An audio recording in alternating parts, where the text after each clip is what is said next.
Os convido a todos, de pé como estamos, vamos ler a palavra do Senhor. No livro do profeta Isaías, capítulo de número 53.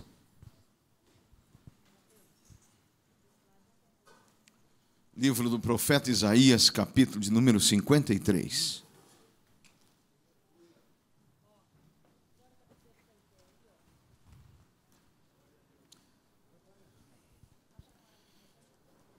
Glória a Deus. Todos encontraram? Amém. Diz-nos a palavra do Senhor: quem creu em nossa mensagem e a quem foi revelado o braço do Senhor, ele cresceu diante dele como um broto tenro e como uma raiz saída de uma terra seca. Ele não tinha qualquer beleza ou majestade que nos atraísse, nada em sua aparência para que o desejássemos. Foi desprezado e rejeitado pelos homens, um homem de tristeza e familiarizado com o sofrimento, como alguém de quem os homens escondem o rosto, foi desprezado e nós não o tínhamos em estima. Certamente ele tomou sobre si as nossas enfermidades e sobre si levou as nossas doenças. Contudo, nós o consideramos castigado por Deus, por ele atingido e afligido. Mas ele foi transpassado por causa das nossas transgressões, foi esmagado por causa das nossas iniquidades. O castigo que nos trouxe a paz estava sobre ele, e pelas suas feridas fomos curados. Glória a Deus. Todos nós, tal qual ovelhas, nos desviamos, cada um de nós se voltou para o seu próprio caminho, e o Senhor fez cair sobre ele a iniquidade de quem? Ele foi oprimido e afligido, contudo não abriu a sua boca. Como um cordeiro foi levado para um matadouro, e como uma ovelha diante dos seus tosqueadores fica calada, ele não abriu a sua boca. Com o julgamento opressivo ele foi levado. E quem poderá falar dos seus descendentes?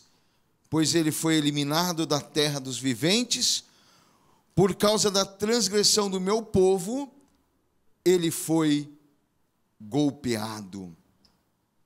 Foi-lhe dado um túmulo com os ímpios e com os ricos em sua morte. Embora não tivesse cometido qualquer violência, nem houvesse qualquer mentira em sua boca, contudo, foi da vontade do Senhor esmagá-lo e fazê-lo sofrer. E embora o Senhor faça da vida dele uma oferta pela culpa, ele verá a sua prole e prolongará os seus dias, e a vontade do Senhor prosperará em sua mão. Depois do sofrimento da sua alma, ele verá a luz e ficará satisfeito. Pelo seu conhecimento, meu servo justo justificará a muitos e levará a iniquidade deles. Por isso, eu lhe darei uma porção entre os grandes, e ele dividirá os despojos com os fortes. Portanto, ele derramou a sua vida até a morte, e foi contado entre os transgressores, pois ele carregou os pecados de muitos e intercedeu pelos transgressores. Pai, te louvamos, te exaltamos por todas as bênçãos propostas para esta igreja, para o teu povo que aqui está, por aqueles que estão conectados conosco pela internet, ó Pai. Te rogamos, Espírito Santo de Deus, queira nos usar na transmissão da tua palavra, Senhor. Tu sabes a necessidade da tua igreja, do teu povo, ó Pai. E nós clamamos a Ti, te pedimos, Espírito Santo de Deus, nos use como instrumento Teu, ó Pai, para a edificação do Teu povo, para que o Teu povo, Senhor, receba a Tua bênção, as bênçãos propostas para eles nesta noite. Nós te clamamos e te pedimos, Espírito Santo de Deus, usa-nos conforme o Teu querer, a Tua vontade, em nome de Jesus. Amém, Senhor. Quero tomar os vossos lugares, irmãos. Meus queridos irmãos, o profeta Isaías, ele fala,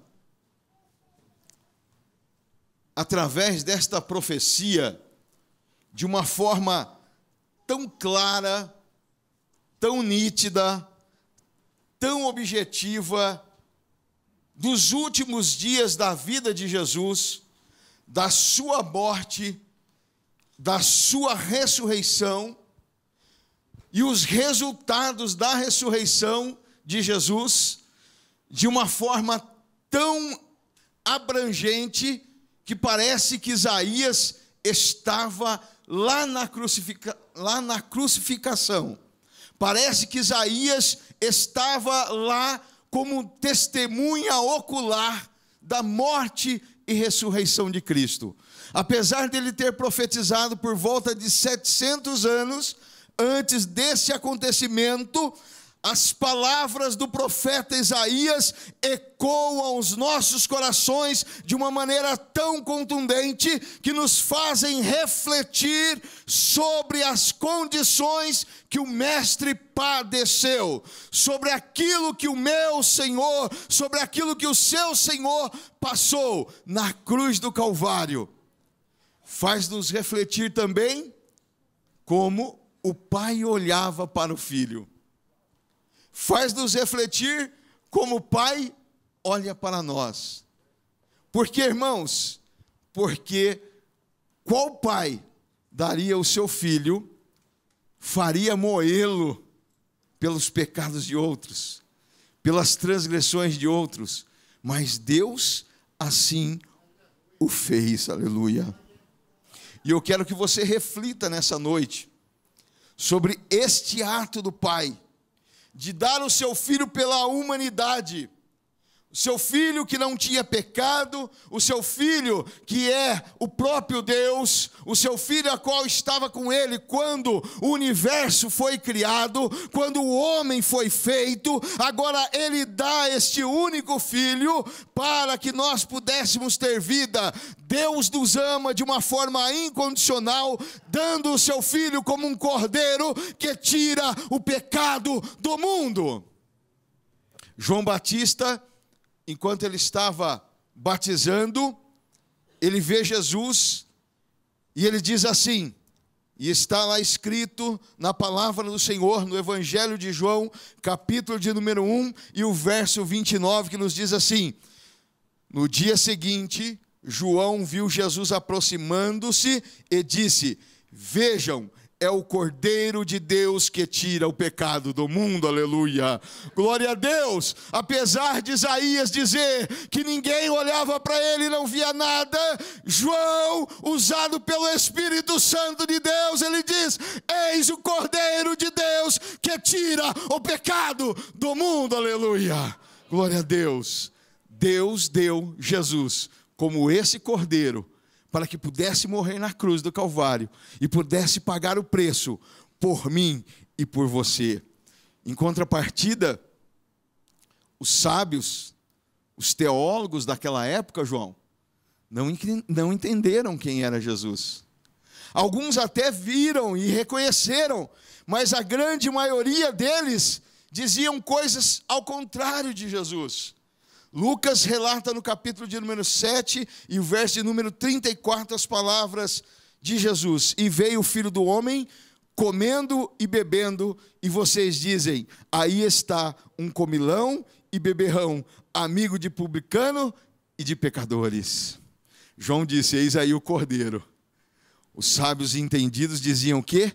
Eis aí um comilão e um beberrão, amigo de publicano e de pecadores, mas graças a Deus que Ele é amigo de pecadores.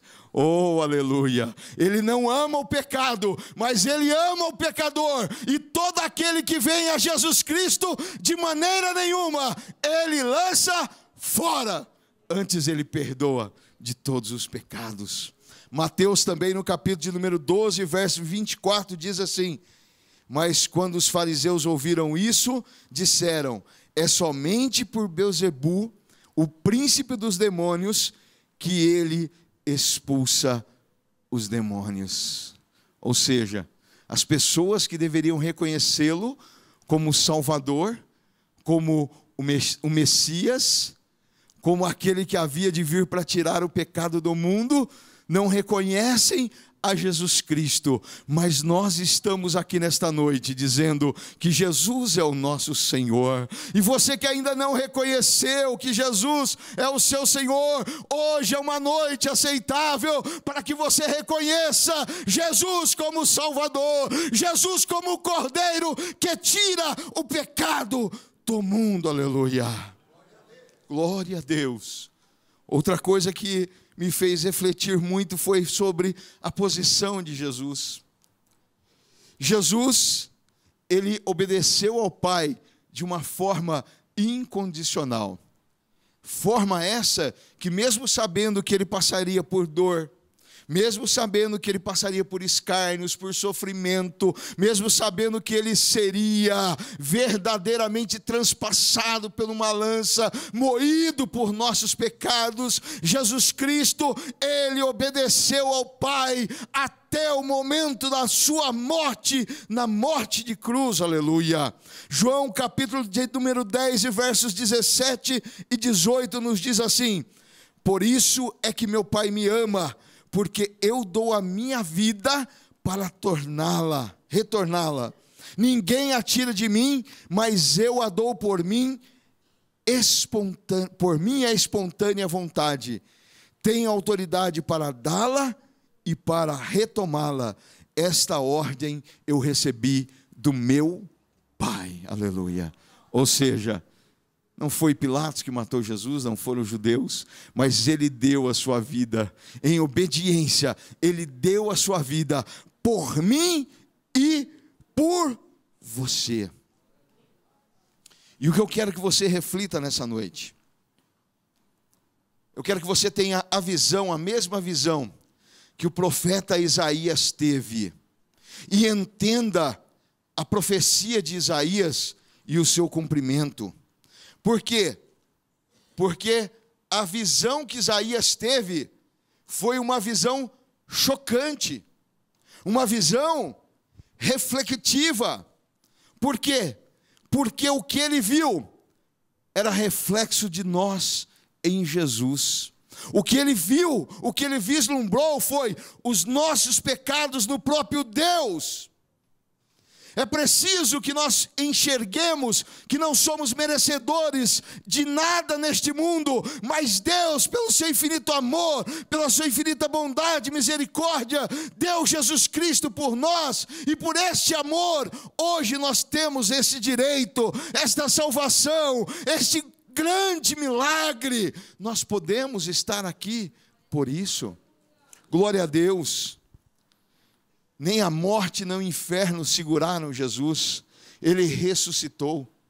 Ele ressuscitou pagando o preço para que todo aquele que nele crê não pereça, mas tenha a vida eterna. Imagine o primeiro versículo aqui, irmãos. Reflita comigo agora o que o profeta disse. Quem deu crédito, ou quem creu em nossa mensagem, e a quem foi revelado o braço do Senhor. Aqui nós encontramos uma máxima, uma verdade máxima para a humanidade. A necessidade de crer na pregação do Evangelho. A pergunta está ecoando: quem creu na pregação do Evangelho? Ou quem creu nas palavras do Senhor? é uma máxima que nós precisamos de entender, que todo ser humano depende de compreender a mensagem da salvação, reconhecer os seus pecados, reconhecer que é miserável e que sem Deus nós não somos nada. É dispor de todos os nossos eus, entregar tudo na mão do Senhor e dizer: eu dependo 100% de Ti, Jesus. É crer no Senhor para poder ser salvo.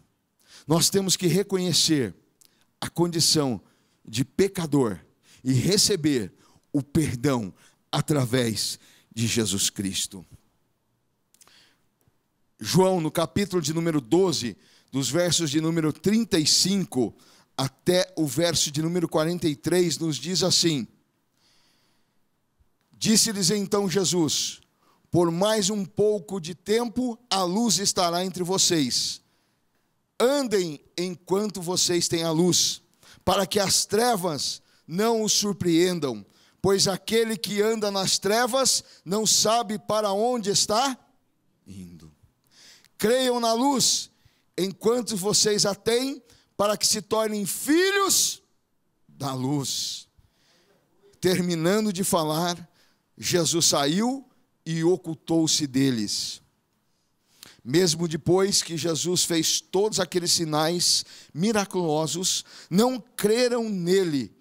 Isto aconteceu para se cumprir a palavra do profeta Isaías, que disse: Senhor, quem creu em nossa mensagem e a quem foi revelado o braço do Senhor? Por esta razão, eles não podiam crer, porque como disse o profeta, disse Isaías no outro lugar, cegou os seus olhos e endureceu os seus corações, para que não vejam com os olhos, nem entendam com o coração, nem se convertam, e eu os cure. Isaías disse isso porque viu a glória de Jesus e falou sobre ele.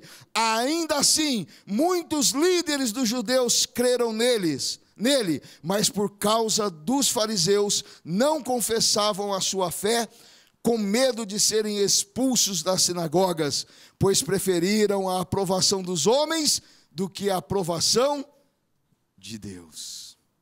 Olha, irmãos, que coisa. Jesus estava no meio deles. O profeta Isaías viu e entendeu aquela visão. Porém, esses homens, mesmo vendo os sinais que Jesus realizava, mesmo ouvindo as palavras com autoridade para curar enfermos, autoridade para expulsar demônios, autoridade para ressuscitar mortos, para multiplicar pães, para acalmar ventos e tempestades, eles não criam.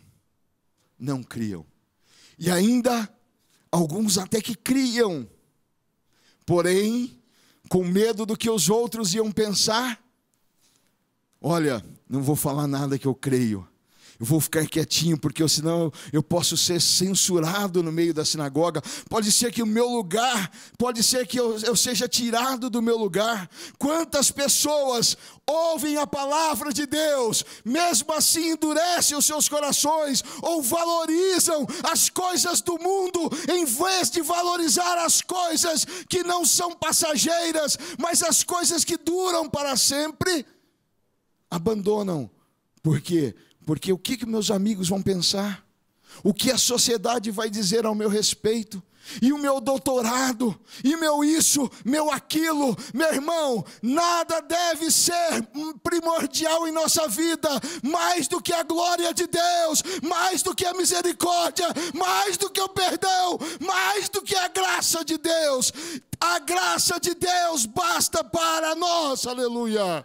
Glória a Deus. Não se preocupem se você vai ser taxado por louco, se você será taxado por ser um revolucionário, ou que as pessoas não te convidem para os churrascos, para as festas. Não se preocupe com isso, importa agradar a Deus e não aos homens, aleluia. Glória a Deus. Paulo deixa bem claro qual era a sua posição. Romanos capítulo de número 1. E o verso de número 16, Paulo diz assim: não me envergonhe do evangelho, porque é poder de Deus para a salvação de todo aquele que crê, primeiro o judeu e depois o grego, aleluia. Glória a Deus. Paulo tinha esta convicção: olha, eu não me envergonho, eu prego o evangelho, eu falo do nome do Senhor, tanto a pequenos quanto a grandes, tanto a pessoas cultas quanto aos incultos, aleluia. Paulo tinha esta convicção, sabia que aquilo que vinha do céu era poder de Deus para a salvação da humanidade, aleluia. Glória a Deus. Se tem uma palavra que pode mudar todas as coisas, é essa. Quem deu crédito? Quem deu crédito? Quem deu ouvidos a essa palavra? Aleluia. Glória seja dada ao nome do Senhor. Prefira ouvir a voz de Deus do que a voz dos homens, irmãos. Prefira ser conhecido por Deus do que pelos homens. Prefira o reconhecimento de Deus do que o reconhecimento humano. Prefira ter galardão no céu do que riqueza aqui na terra. Não estou falando para você não ter riqueza. Estou falando, prefira as de lá. São superiores. Glória a Deus. Glória a Deus, aleluia. Versículo de número 2 nos diz assim: ele cresceu diante dele como um broto tenro, e como uma raiz saída de uma terra seca. Ele não tinha qualquer beleza ou majestade que nos atraísse, nada em sua aparência para que o desejássemos. Aleluia.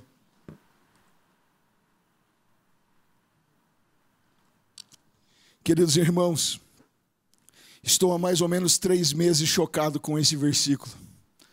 3 meses eu venho meditando nesta palavra e tentando compreender a profundidade dela e pedindo para que o Espírito me ajude a entendê-la de uma forma nítida. Por quê, irmãos? Porque esse versículo tem me causado um grande constrangimento. Eu fico constrangido de olhar para ele e lê-lo. Mas por quê, pastor? Olha, irmãos, eu quando estava meditando nesse versículo, todas as vezes que eu parei nele, eu comecei a chorar em casa sozinho, no trabalho eu chorei, porque eu vi aqui algo que o Espírito Santo de Deus me revelava, e eu falava, não pode ser isso, Espírito de Deus. Como assim? O profeta Isaías descreve aqui, começa a descrever, né, a visão do Messias, e deixa claro que a visão da humanidade estava totalmente distorcida a respeito de Deus e do seu Messias, do seu unigênito. E eu via como era caótica essa visão, e chorei várias vezes. Por quê?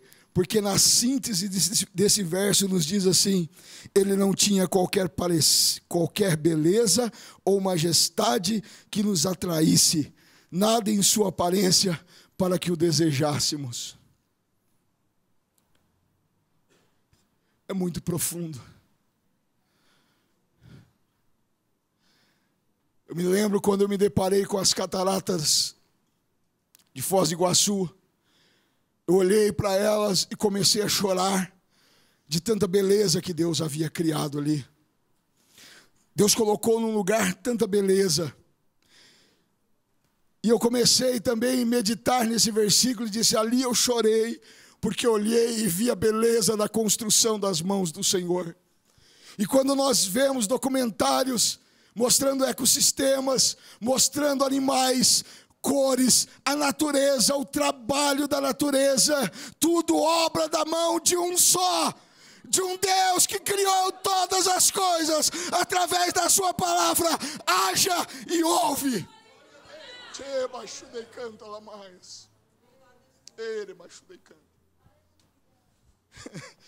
Tantas formas lindas. tantas cores, tamanhos, diversidade de animais, da flora, fauna. Quantas coisas que nós olhamos e falamos como é lindo, como é maravilhoso o que Deus criou, como é bonito o que Deus fez, como é lindo o que Deus fez, como é maravilhoso o que Ele fez, aleluia. Porém, quando nós olhamos para Ele, não víamos beleza e formosura. Olhamos para a natureza e encontramos as coisas mais lindas. Mas os homens olhavam para Jesus e não encontravam nada que os atraísse. Eu falei, Deus, por que isso? Deus, eles tiveram a oportunidade de olhar na sua face, mas não quiseram.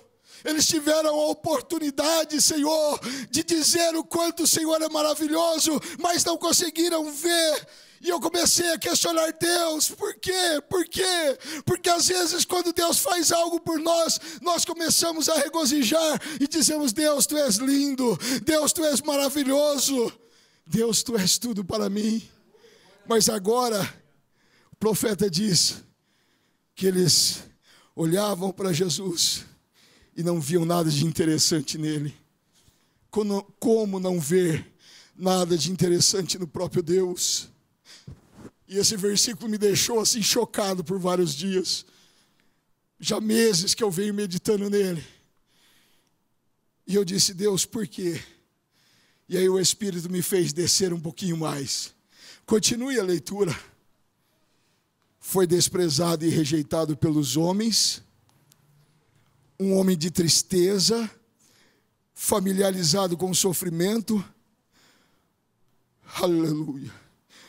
Como alguém de quem os homens escondem o rosto, foi desprezado e nós o tínhamos em estima. E nós não o tínhamos em estima. Certamente Ele tomou sobre si as nossas enfermidades e levou as nossas doenças. Contudo, nós o consideramos castigado por Deus, por Ele atingido e afligido. Mas Ele foi transpassado por causa das nossas transgressões, foi esmagado por causa das nossas iniquidades, e o castigo que nos trouxe a paz estava sobre Ele, e pelas suas feridas fomos sarados. Obrigado, Senhor. Enquanto as pessoas olhavam para Jesus e não viam nada de interessante, não conseguiam enxergar aquelas coisas maravilhosas, qualidades do Deus eterno nele, porque Ele disse para os seus discípulos, quem vê a mim, vê ao Pai. Mas espera aí, olhava para Jesus e virava o rosto, não quero nem olhar para Ele, não quero nem vê-lo, como se Ele fosse algo abominável. Como assim? Como que Jesus se tornou algo repulsivo? Como que Jesus se tornou algo repugnante ao ponto das pessoas virarem o rosto para Ele? A Bíblia deixou bem claro, por causa dos nossos pecados, das nossas transgressões, tudo estava sobre Ele. Ele carregou sobre si todos os nossos pecados. Só que quando nós olhamos para o nosso pecado em nós achamos bonitinho. Quando eu olho para o pecado do pastor Luciano, ele não pode ser daquele jeito, ele é pastor, ele não pode agir assim. Mas quando eu olho para o meu, é meu pecado, é de estimação, é meu. Mas o pastor Luciano não, tem um pecado feio. Vocês viram o pecado do pastor Luciano? Agora imagina aqueles homens olhando para Jesus e vendo o pecado de toda a humanidade sobre ele. Tudo que era repugnante, repulsivo, estava sobre Jesus. Ele decidiu carregar todas as nossas dores, todas as nossas transgressões, todas as nossas iniquidades, todos os nossos pecados. Ele falou assim: eu vou carregar por vocês tudo que é o lixo da humanidade, tudo que é o lixo da sociedade, tudo que é lixo da humanidade, podridão, tudo que fede, eu vou levar sobre mim. Irmãos, talvez você tenha acordado hoje e nem tenha agradecido Jesus por ter morrido na cruz do Calvário por você. Mas eu estou dizendo para você agora, agradeça a Ele, levante as suas mãos, glorifique a Ele, porque Ele levou verdadeiramente sobre si tudo que não prestava em nós. Glória a Deus, aleluia. Na antiga aliança, irmãos, toda vez que o homem pecava, ele precisava de ter alguém que fizesse o local, alguém que o representasse e fizesse a expiação do seu pecado.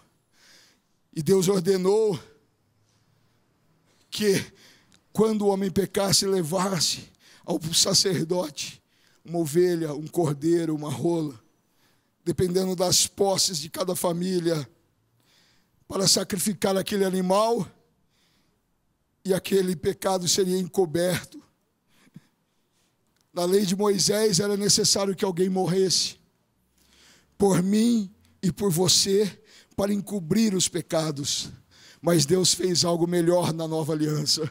Ele mandou Jesus Cristo para que por uma vez só morresse por mim e por você, e toda a podridão que estava em nós, Ele levou sobre si. Aleluia, glória a Deus.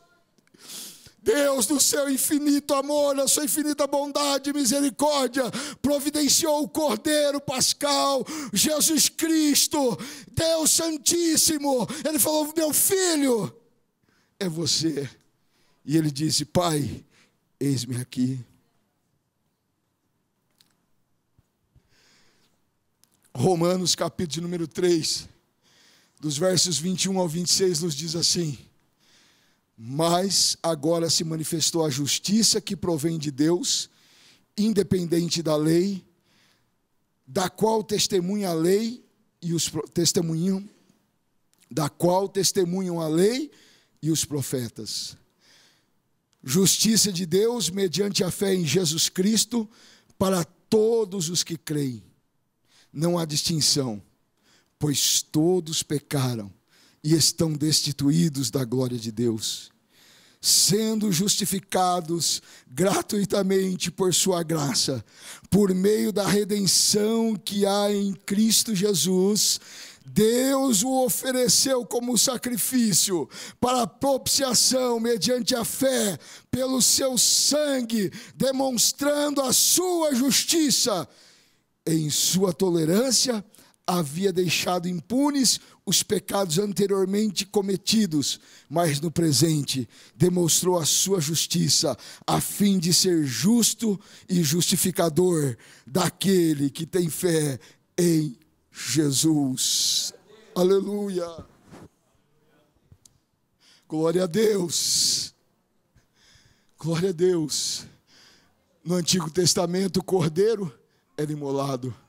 Agora Jesus veio, foi imolado como um cordeiro para as nossas vidas, para que nós pudéssemos ser justificados através de Jesus Cristo.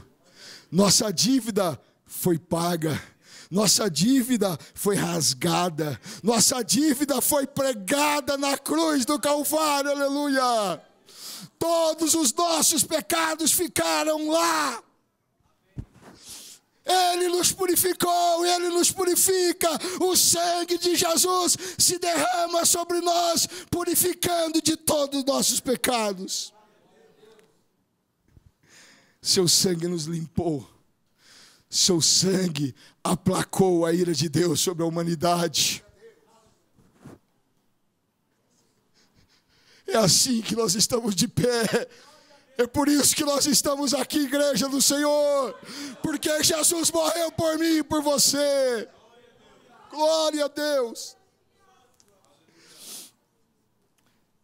Aos Colossenses, capítulo número 2, versos 13, 14 e 15, nos diz assim: quando vocês estavam mortos em pecados e na incircuncisão da sua carne, Deus os vivificou juntamente com Cristo. Ele nos perdoou todas as transgressões e cancelou a escrita de dívida que consistia em ordenanças e que nos era contrária. Ele a removeu, pregando na cruz. E tendo despojado os poderes, as autoridades, fez deles um espetáculo público, triunfando sobre eles na cruz. Aleluia. Glória a Deus. Podemos aplaudir ao Senhor? Glória a Deus.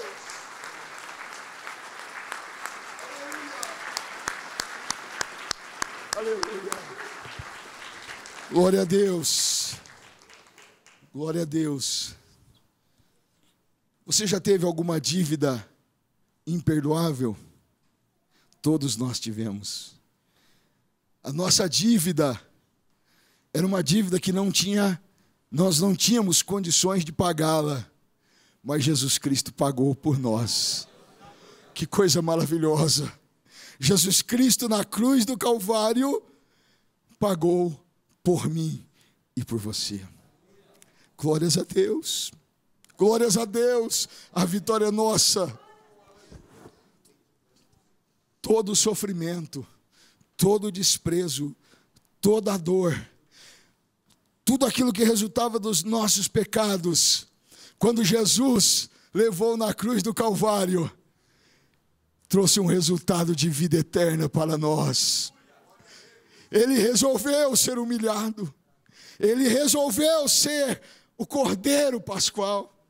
Ele resolveu pagar o preço por mim e por você, para que hoje nós pudéssemos ter vida e vida com abundância, que nós pudéssemos ter salvação, vida eterna em Cristo Jesus. O que fazer? Só se arrepender dos pecados, entregar as nossas vidas ao Senhor, deixar que Ele nos conduza.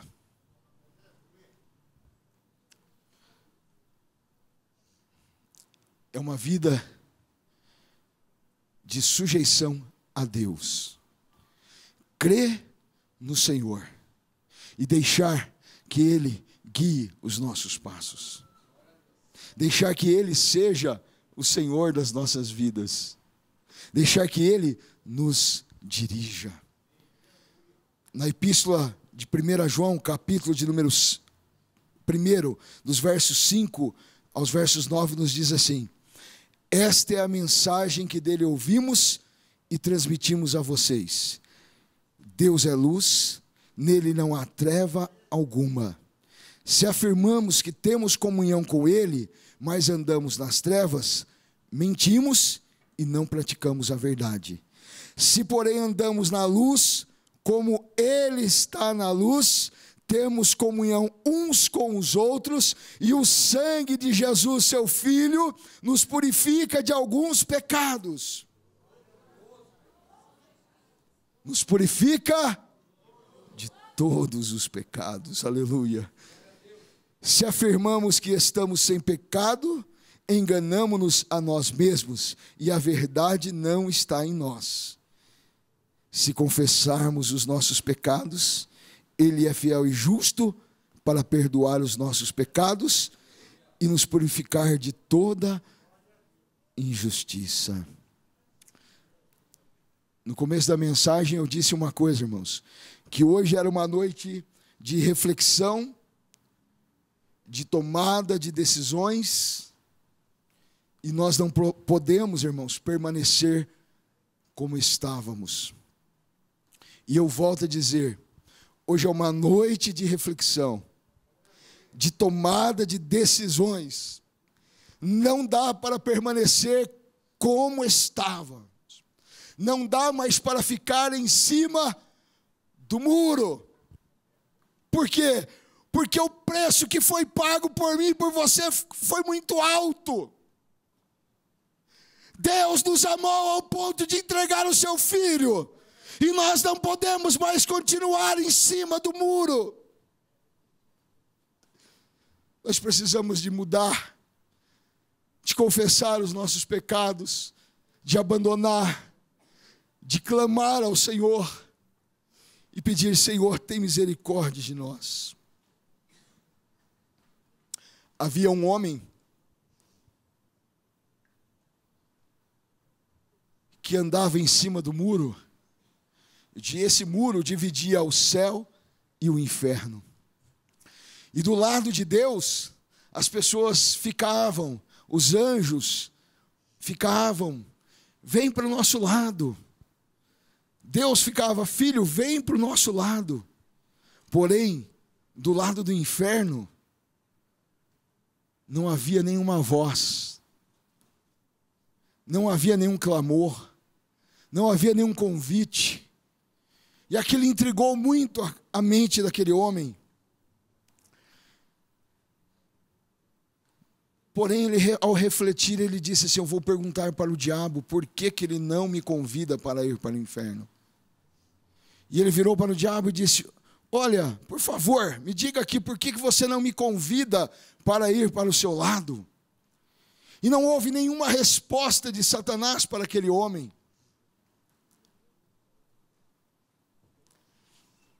E ele pegou e falou: não é possível que eu não vou ter a resposta. E ele se lembrou do poder do nome de Jesus e disse: em nome de Jesus, Satanás, por que você não me convida para ir para o teu lado? E aí Satanás responde para ele: porque você está em cima do muro e o muro é meu. Quantos crentes, sabendo do poder que há no sangue de Jesus, preferem continuar vivendo uma vida de pecado e de miséria, mesmo que eles saibam que irão para o inferno, mas desta noite o Espírito Santo de Deus nos trouxe aqui para ouvir que o sangue de Jesus nos purifica de todo pecado. O diabo não tem poder sobre a sua vida. Decida-se por Jesus, decida-se pela obra redentora de Jesus Cristo.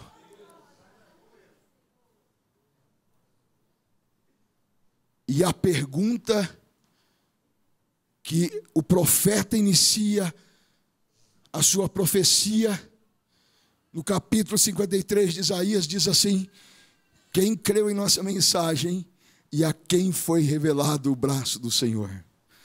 A mensagem de Jesus ecoa todos os dias, todas as noites, a todos os cantos da terra.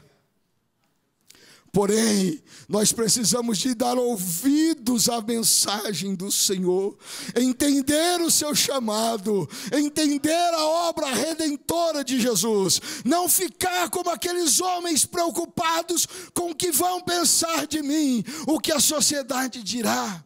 Não. Decida-se por Jesus. Decida-se pela obra redentora no Calvário. Jesus está de braços abertos. A eficácia do sangue de Jesus ainda é o mesmo de 2000 anos atrás. O sangue de Jesus perdoa os pecados. Nesta noite, o profeta está falando, a voz do profeta fala aos nossos corações. Quem creu em nossa mensagem e a quem foi revelado o braço do Senhor. Pai, te louvamos, Senhor Jesus, pela tua obra redentora na cruz do Calvário, obra pela qual nós só podemos estar aqui, ó Deus, porque o Senhor realizou. Obrigado por ter levado sobre si toda a imundícia da humanidade, toda a podridão, todo o lixo, tudo aquilo que era, Senhor, horrível, tudo aquilo que era destrutivo, tudo aquilo, Senhor, que não presta. Obrigado, Senhor, por ter levado por nós. Queremos te pedir perdão, ó Pai, dos nossos pecados, perdão que cometemos voluntariamente, Senhor. Perdão, ó Deus, por aqueles pecados que cometemos também involuntário, ó Pai. Queremos te pedir, ó Deus, que nós reconhecemos que o sangue de Jesus nos purifica e que nós dependemos desse sangue. Nós nos rendemos a Ti, Jesus, e dizemos a Ti: purifica-nos, Senhor. Lava-nos com teu sangue, lava a nossa mente, o nosso coração, a nossa mente, os nossos pés, Senhor, que nós possamos ser purificados em Ti. Nós reconhecemos, ó Pai, que a Tua morte é verdadeiramente eficaz porque ela derramou um sangue inocente e que nos deu a condição, ó Pai, de estarmos aqui. Espírito Santo de Deus, continua a falar aos nossos corações, revelando-nos, ó Deus, o que o Senhor tem para a tua igreja, enquanto nós estivermos aqui na face da terra, ó Pai. Que nós possamos andar na luz, ó Pai. Que nós possamos ser, Senhor Jesus, refletores da tua glória no meio das trevas, ó Pai. Fica conosco, Espírito Santo de Deus. Aqueles que estão indecisos, ó Pai, que ainda, Senhor, não se decidiram a aceitar a Ti, ó Pai, que nesse momento todos os grilhões sejam quebrados em nome de Jesus. Nós ordenamos que grilhões do inferno sejam despedaçados, para a honra e glória do nome do Senhor Jesus. Nós ordenamos que agora também os grilhões que prendem as mentes sejam agora despedaçadas, que as mentes sintam agora libertas para receber o perdão em Jesus Cristo, Pai. Também, ó Deus, as acusações. A Tua palavra nos diz que, portanto, nenhuma acusação há, nenhuma, Senhor, há para aqueles que estão em Cristo Jesus. Pessoas que podem ter entrado, que porventura entraram aqui nesta noite, ó Pai, ou que estão conectados conosco através da internet, que, ó Pai, se sentiram acusados e que decidiram não tomar mais ceia, decidiram se autodisciplinar, decidiram que não são dignos, ó Pai. O Teu sangue nos torna dignos. E nós te pedimos, Espírito Santo de Deus, confirma esta palavra no coração do Teu filho e da Tua filha, que eles se sintam agora dignos em Cristo Jesus, dignos pela vitória na cruz do Calvário, pela vitória que o Senhor conquistou. Nós somos livres em nome de Jesus. Amém, Senhor. Glória a Deus.